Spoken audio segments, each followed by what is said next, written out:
They are the marvels of the seas, an entire small city afloat. For many, cruising on these ships is something to dream about, a magical cruise to far-off exotic places, romance, adventure, unsolved deaths. On this episode of World's Worst Maritime Disasters, the perils of cruise ships.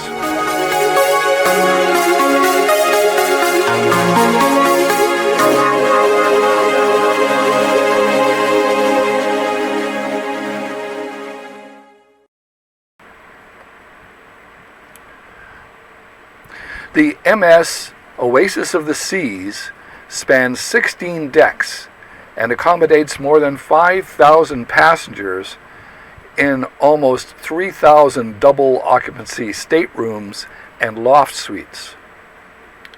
The ship also has 2,300, almost 2,400 crew for a total of almost 8,000 people on board. Passengers can enjoy the fleet's new neighborhood concept of 7 themed areas containing a variety of restaurants and bars. Decks 6 to 14 include staterooms, and the 2 top decks house multi-level loft suites. Most outside cabins have balconies or private decks. There are also 5 dining rooms and a concierge, clubs, theaters, a library, and business center. The 12,000-ton ship is a quarter-mile long and has a height of 213 feet above the waterline, with a maximum beam, or width, of 154 feet. It is propelled by 3 electric azimuth thrusters of 20 megawatts each, powered by 7,400 horsepower diesel engines. The ship can travel at a cruising speed of 22 knots, or more than 40 kilometers an hour. I love Agatha Christie murder mysteries. In Canada, we also can read or watch the imaginative Murdoch mysteries written by Maureen Jennings. Now, I will tell you, I am a God-fearing man and would never consider murder. But if I did, it would not be on the Orient Express like Dame Agatha Christie's novels, or in Toronto like Ms Jennings' stories. It would be aboard a cruise ship. The problem with most of the mysteries I read or watch is that there is a body. Imagine committing murder with the sure knowledge that there will never be a corpse. No corpse, no case. It might be considered the perfect crime. So here we are in the Caribbean. Each year there are hundreds of cruise ships offering thousands of cruises, and each year there are dozens of people who do not return. According to statistics gathered by cruiseshipsdeath.com, it is safer to be a stowaway on one of these ships than to be a passenger. Of course, the cruise companies would prefer not to discuss this, but be aware. If you have been asked to go on a cruise and are in a less than perfect relationship, and especially if someone could gain from your death, and that is possible to ensure someone's life without telling them, then you should watch this video carefully, and if you know someone in that situation, please warn them. Send them the link to this video, please. And here is the scariest part. Because these crimes often occur outside of the country's jurisdictions, in international waters, it is difficult to prosecute them. Ships are required to keep a detailed log of all incidents on board, but are not required to report them to local authorities. In Florida alone, in 2013, citizens reported 300 cruise ship-related crimes to police. Cruise ship companies only reported 14 of them. They reported 27 man overboard cases in 2015. Our channel is called Worst Maritime Disasters, but I believe that if you consider all the information we have, this is a true disaster. But it's one death at a time. As far back as October 26, 1947, we know of the case of English actress Eileen Gay Gibson, 21, who was murdered aboard the Durban Castle by a ship's steward, James Camb, 31, who then shoved Miss Gibbons out the porthole of her first-class cabin. Her body, of course, was never found. Camb never denied pushing Gibson through the porthole into the sea, though he did say that while having sex with the actress, she died, and it was her dead body that was shoved through the tiny porthole, not a live actress. Quite the defense. Cruise ship operators prefer to report these missing people as suicides, as they would rather not deal with the unpopular idea that many of these deaths are in fact murders, as the negative publicity would be overwhelming. Here's a few examples. Denisa Marcosa, a crew member, was aboard the 87-meter, 110-passenger Russian ship Serenissima when she was reported missing on Friday, September 12, 2014, while the cruise ship was sailing northeast of the island of Crete. Crete police searched with 3 jet boats and 1 helicopter for several days for the missing cruise ship crew member. No body was ever found. Then there's Amy Lynn Bradley, 24, from Petersburg, Virginia. She was on a Royal Caribbean Cruise Line's Rhapsody of the Seas on May 24, 1998, but was never seen disembarking. Her family believes she is still alive because she disappeared while the ship was close to port. She was last seen by her father at approximately 5:15 a.m., and the ship was completely docked by 6 a.m. Amy reportedly was seen by another woman around 5:30 or 5:45 a.m. entering the disco. There are unconfirmed reports that Amy has been sighted on land saying she needed help. What is known is that the last person to see Amy in the early hours of the morning was a cruise ship band member of a group known as Blue Orchid. His name was Yellow. There were 4 other crew members who spent time with Amy during that cruise. One scenario suggests that Amy may have willingly met with a crew member who she had come to trust, who then put her in a position of coercion, or even more probable, Amy may have observed some illegal activity and become a liability. The ship had docked before she was reported missing, and her parents cling to the idea that she went ashore unwillingly. She has never been found. Sisters of Ariba Amani, 47, from Port Moody, British Columbia, Canada, are asking the United States Federal Bureau of Investigation, the FBI, to keep the case of their missing sister open. Amani was on a short Bahamas vacation that began with a cruise aboard the Bahamas Celebration and then onto a resort in the Grand Bahamas with her boyfriend, Ramiz Golshani, 46, who reported her missing.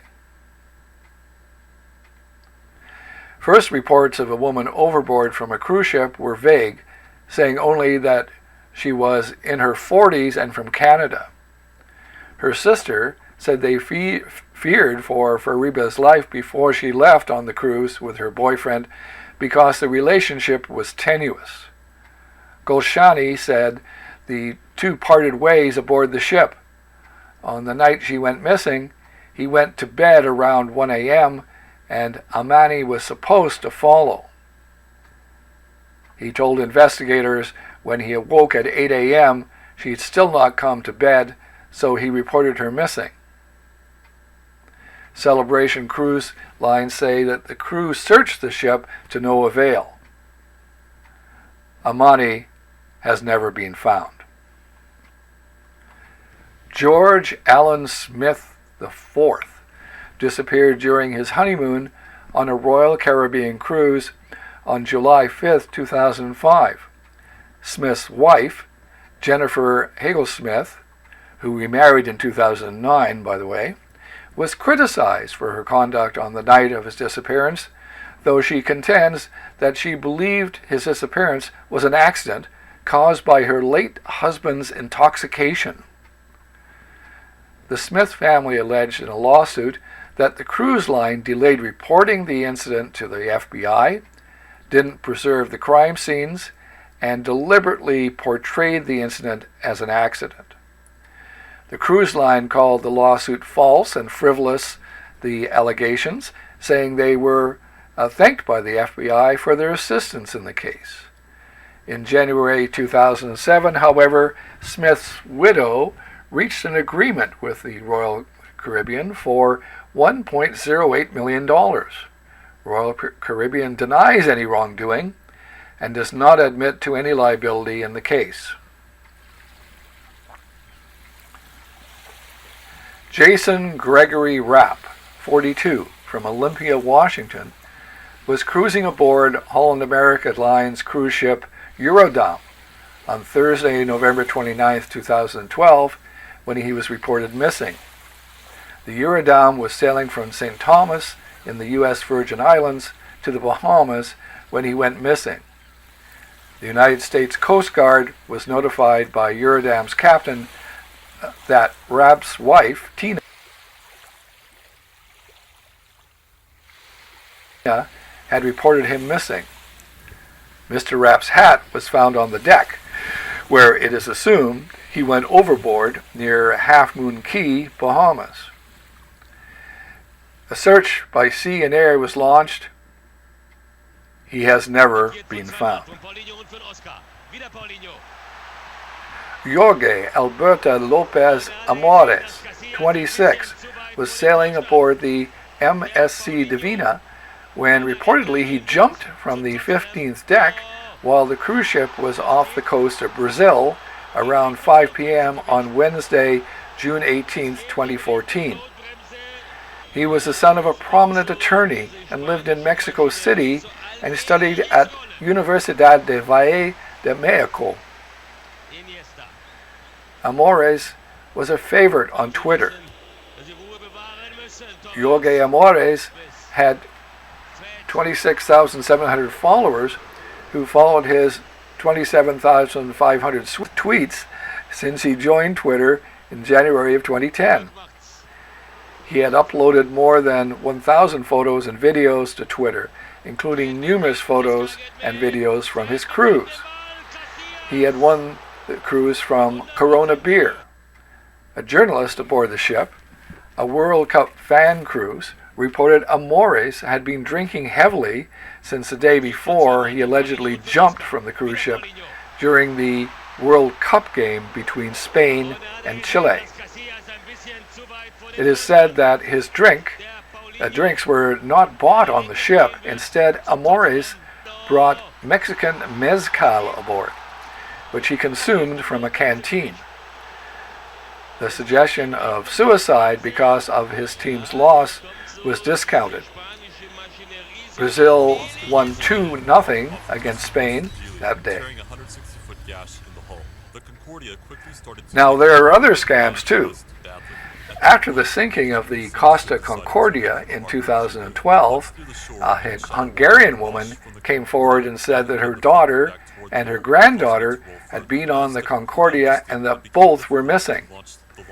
After a quick investigation, it was revealed that the grandmother had been dead for several years and that the daughter was impersonating her in an attempt to extort money from the ship's owners. And if you or your mate or other passengers or crew don't get to you first, the emergency medical personnel might. Reports on internationalcruisevictims.org suggest that first responders on board cruise ships are often very poorly trained. They seem to be more concerned about keeping unconscious passengers from the view of others than providing first aid or CPR. Coming onto a cruise ship with a pre-existing condition can also be expensive. One British passenger was charged almost $300 to fill her $8 blood pressure medication. Another was charged $3,600 to treat a simple case of sinusitis. If passengers develop more serious medical issues, they will be transported to a local hospital in the next port of call, if they survive that long. Also, if you are sick, you and your travel companions will be asked to vacate your rooms and leave the ship. Many travelers report not being refunded for the remainder of the cruise and having to pay extras for airfare to get back home from the port at which they were disembarked. When asked to reveal their charges for basic medical treatment, such as an asthma attack or a regular consultation, all cruise lines, except for Royal Caribbean, refuse to discuss medical charges. And if that isn't bad enough, the chance of getting remedy in court from a cruise company is just about nil.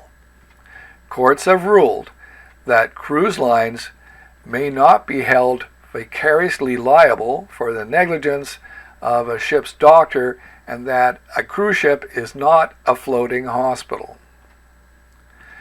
To the surprise of many disgruntled passengers, there is no medical malpractice for care rendered aboard a ship.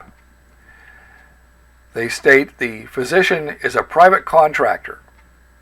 One investigator said, "And don't think that cruise lines will accept liability.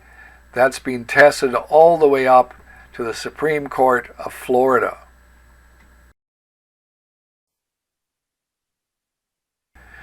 Cruise ships, however, are not required to have permits to dump raw sewage into the ocean, and they are not required to monitor or even report what they release into the ocean. As a result, neither government nor the public really know how much pollution is released, and there are no means for enforcement.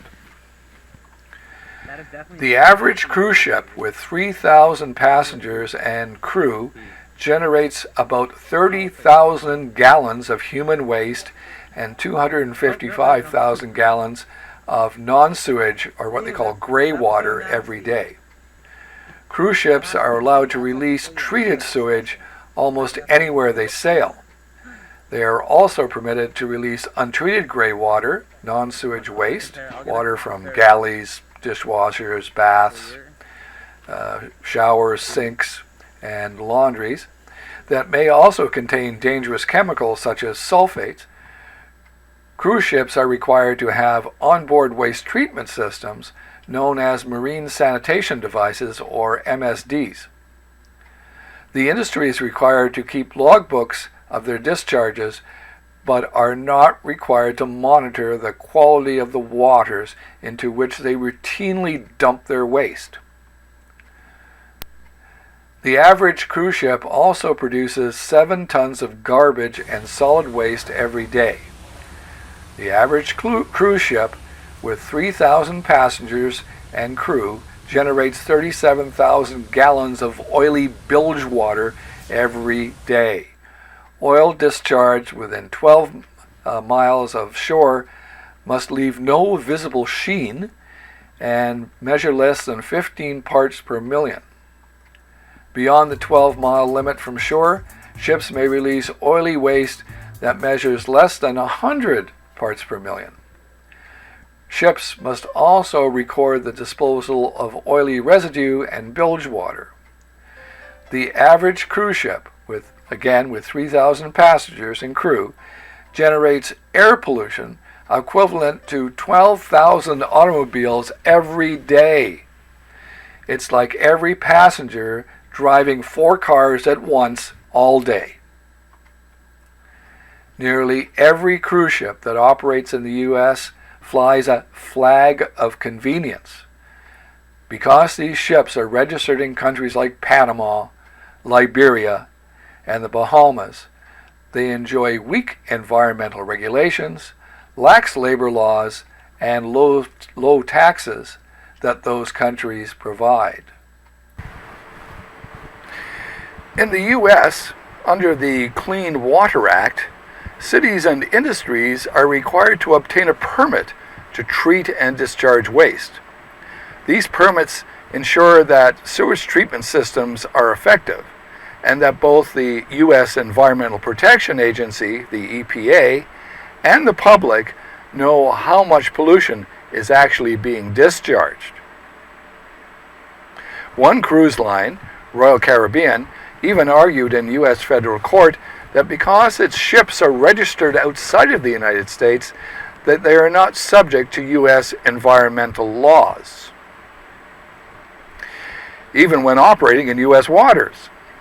Fortunately, the court rejected this argument. Royal Caribbean eventually pleaded guilty and paid an $18 million fine. Bon voyage, babies!